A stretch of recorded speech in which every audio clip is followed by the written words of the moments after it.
Ahmad al-Mustafa Sayyidil Mursalin wa ala alihi wa sahbihi ajma'in wa ala alihi wa sahbihi ajma'in.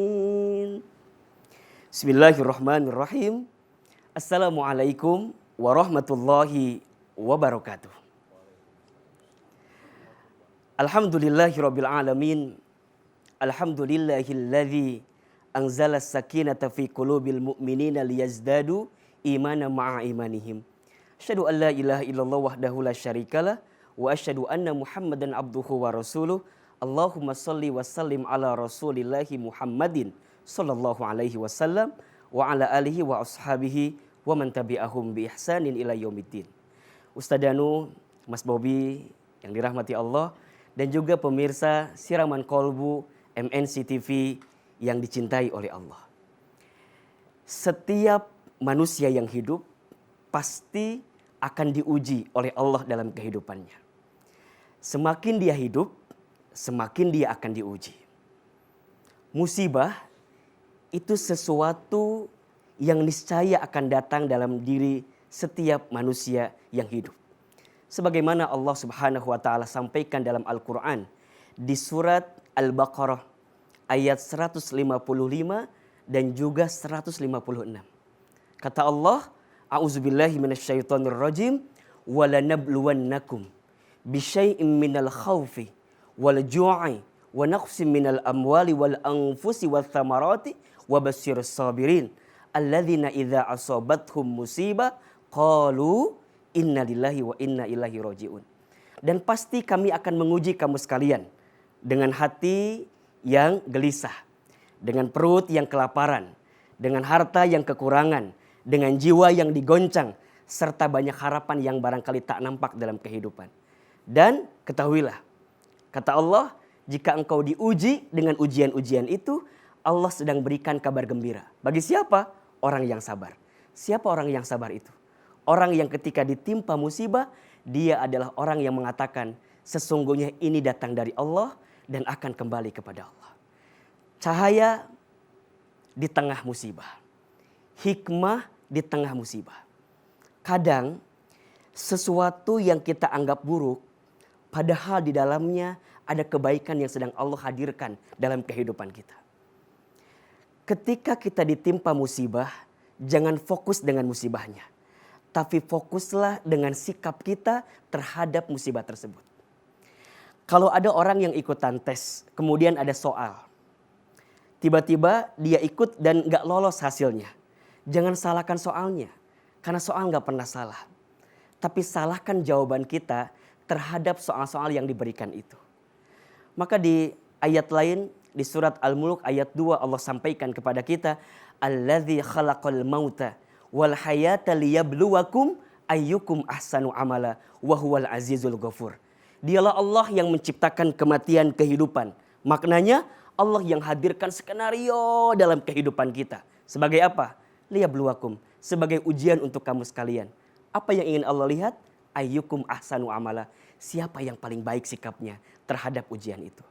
Maka jika kita ingin mendapatkan cahaya atau hikmah di tengah musibah, selalu hadirkan sikap husnuzon terhadap skenario musibah yang Allah hadirkan.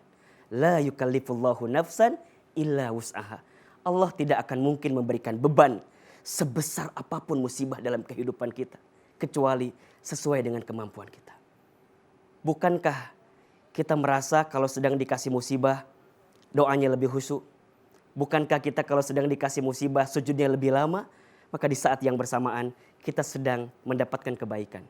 Rasul pernah bersabda, barang siapa yang diinginkan kebaikan oleh Allah, maka Allah akan berikan musibah kepadanya. Ingat, masalah atau musibah, masalah, masa mengenal Allah. Kalau dengan musibah semakin dekat dengan Allah, maka ada cahaya di situ. Terima kasih. Semoga bermanfaat. Wabillahi taufiq wal hidayah. Assalamualaikum warahmatullahi wabarakatuh. Waalaikumsalam warahmatullahi wabarakatuh. Silakan duduk, Pak Ustadz Hilman. Alhamdulillah. Masya Allah. Gimana? Terima kasih tausiahnya, Sama-sama. luar biasa. Dan pemirsa, setelah sekali saya Bobby Maulana bersama Pak Ustadz Danu dan juga Ustadz tamu kita, Ustadz Hilman Fauzi bisa menemani pemirsa semua di pagi hari ini di program kesayangan kita. Dimulai kalau bukan di Siraman Kolbu, sejukan hati. Ya. Alhamdulillah tema kita pagi hari ini cahaya di tengah musibah. La yukallifullahu nafsan illa wus'aha. Allah tidak akan memberikan ujian di luar batas kemampuan hambanya. Cahaya di tengah musibah, insya Allah hanya bisa didapatkan untuk orang-orang yang senantiasa bersabar, ya, Ustadz. Mudah-mudahan ini bisa dipahami untuk kita semuanya, menjadikan kita lebih dekat lagi kepada Allah Subhanahu Wa Taala. Baik, pemirsa, setelah satu ini kita akan mendengarkan tausiah dari Pak Ustadz Danu seputar tema kita pagi hari ini. Setelah itu kita akan kedatangan narasumber yang pertama, dan saya akan memberitahu kisi-kisi tentang keluhan narasumber yang pertama, ya. Narasumber kita yang pertama ini ada yang menggantungkan fotonya di kuburan dan diduga makhluk di dalam tubuhnya berwujud nenek-nenek yang berasal dari Kulon. Foto digantung di kuburan. Ya pemirsa, kita kembali lagi di Siraman Kolbu, sejukan hati. Alhamdulillah pemirsa, tema kita pagi hari ini cahaya di tengah musibah. Ini mudah-mudahan bisa diambil tausiahnya, jadikan pelajaran. Tadi sudah dari Ustadz Hilman, sekarang dari Pak Ustadz Danu. Silakan. Bismillahirrahmanirrahim. Assalamualaikum warahmatullahi wabarakatuh. Waalaikumsalam warahmatullahi. Amin ya rabbal alamin. Tema kita saat ini adalah cahaya di tengah musibah. Bagus sekali sebenarnya. Ya. Jadi yang harus kita ketahui adalah bahwa semua ujian itu pasti oleh Allah Ta'ala sudah dikasih takaran masing-masing. Persoalannya itu tidak bergulir dengan gampang aja, terus kemudian masalah atau ujian tersebut diselesaikan dengan diam, bukan itunya, ya. Tetapi harus paham dulu nih, kalau memang ujiannya memang kita tidak mampu, bentukannya fitnah, mamanya. Nah, fitnah ya, itu boleh kita diam. Jadi kita tidak mengeluarkan statement, ini hanya cuma diamnya kita hanya cuma istighfar atau memuji Allah, bertasbih maksud saya. Ya. Boleh itu silahkan diam. Tapi kalau ujiannya bentukannya adalah sesuatu yang harus kita jalankan, kayak umpamanya COVID, ya harus ada yang dijalankan. Nah, dalam menjalankan ini harus berhubungan bahwa saya menjalankan ini karena Allah, jadi bukan saya menjalankan ini karena sesuatu duniawi, enggak juga. Nah, ini akan menjadikan nilai, ada pahala di hadapan Allah Ta'ala. Jadi ujian itu memang harus dikerjakan, harus ada aktualisasinya. Nah, memang ada seperti kasus COVID ini memang ada hikmahnya. Jelas pasti ada hikmah. Hikmah itu adalah pahala. Kalau menurut saya hikmah itu adalah pahala aja nanti yang harus, bukan yang harus, yang nanti akan kita dapatkan. Nah, pahala ini harus dicari. Jadi tidak bisa umpamanya ada persoalan dalam keluarga diem, sabar itu identik dengan diem. Karena apa? Karena selama ini orang taunya sabar itu ya diem itu. Padahal diem itu belum tentu sabar, kan gitu ya. Jadi harus kita ada sesuatu yang kita kerjakan, dan yang kita kerjakan itu tidak keluar dari syariat. Itu kunci. Nah, ada persoalan atau musibah yang wujudnya itu kayak pandemi begini, semua di dunia. Dan itu memang sudah diskenario oleh Allah. Jadi semua musibah yang terjadi, semua hal yang terjadi di muka bumi ini atas izin Allah. Ya, la haula wala quwata illa billahil aliyil azim. Sebenarnya itu harus kita ketahui. Jadi oh iya ya, tidak ada daya dan kekuatan sesuatu yang terjadi di muka bumi ini kecuali atas izin Allah. Berarti semua ini yang terjadi atas izin Allah. Kemudian ada juga musibah atau ujian itu untuk personal. Jadi untuk person-person seperti ujian saya, ujian Ustadz Hilman, ujian Mas Bobby, itu bisa beda-beda dan cara menyelesaikannya beda-beda.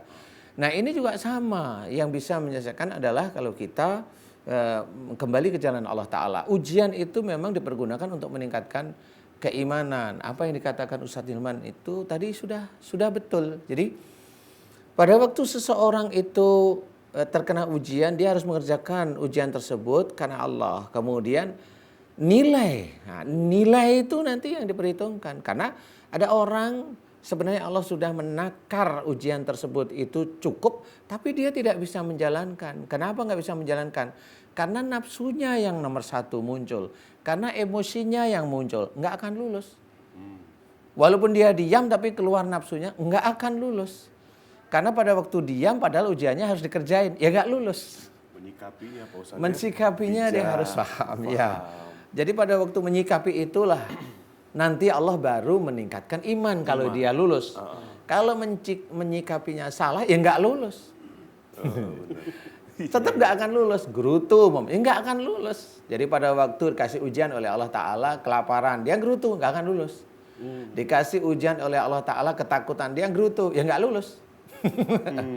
Dikasih ujian, ya, dengan kehilangan jiwa, gerutu, protes, kenapa mamanya ini kok kamu ambil ya Allah. Nah itu nggak lulus, nggak akan lulus. Nah yang lulus itu adalah nerima, dijawab dengan inna lillahi wa inna ilaihi raji'un. Jadi benar, jadi semua ini milik Allah dan akan kembali pada Allah Ta'ala, ya. Jadi yang begitu itu insya Allah yang lulus. Yang lulus itu adalah cahayanya. Kalau cahaya itu duniawi, kalau boleh saya ceritakan tentang akhirat, itu adalah pahalanya ceritanya, ya. Dan pahala itu nanti akan dicatat oleh para malaikat, nanti akan dikumpulkan sebagai sebanyak apapun kita tidak tahu. Yang penting kita mencoba belajar. Semua yang terjadi di dunia untuk kita itu adalah ujian. Nggak ada yang nggak ada ujian. Ujian itu mau lapar kek, mau kehilangan jiwa kek, mau dapat uang itu juga ujian.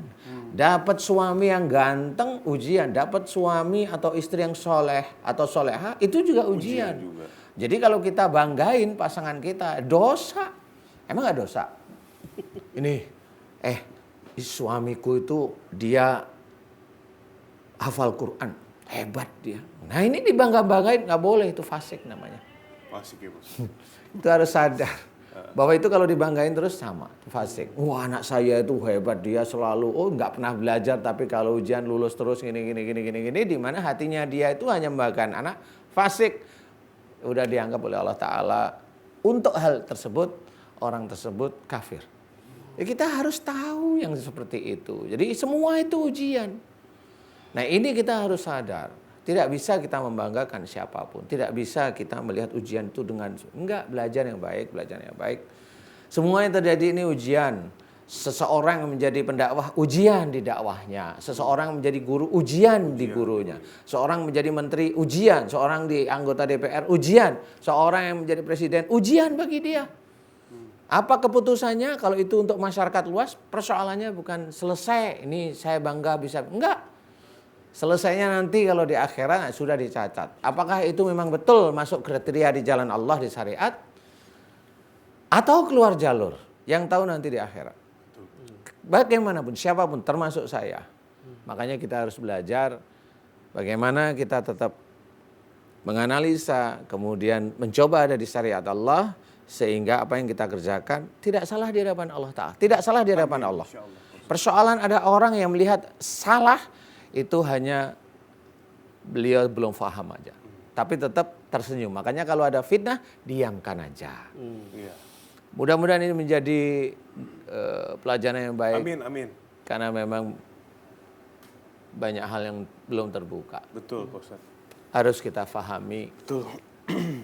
Mudah-mudahan manfaat. Allahu a'lam. Allahu a'lam. Masya Allah, ini berapa menit nggak berasa ya? Karena maksudnya gini, ya betul kita harus menyikapi suatu permasalahan, suatu musibah itu dengan bijak. Kadang-kadang gini, ada orang yang nggak langsung gerutu, awalnya sabar. Lama-lama gerutu juga gitu ya. Nah, itu kan menentukan juga ke depannya Allah akan berikan seperti apa. Tapi terima kasih Pak Ustadz atas tausiahnya. Mari kita sama-sama bijak menghadapi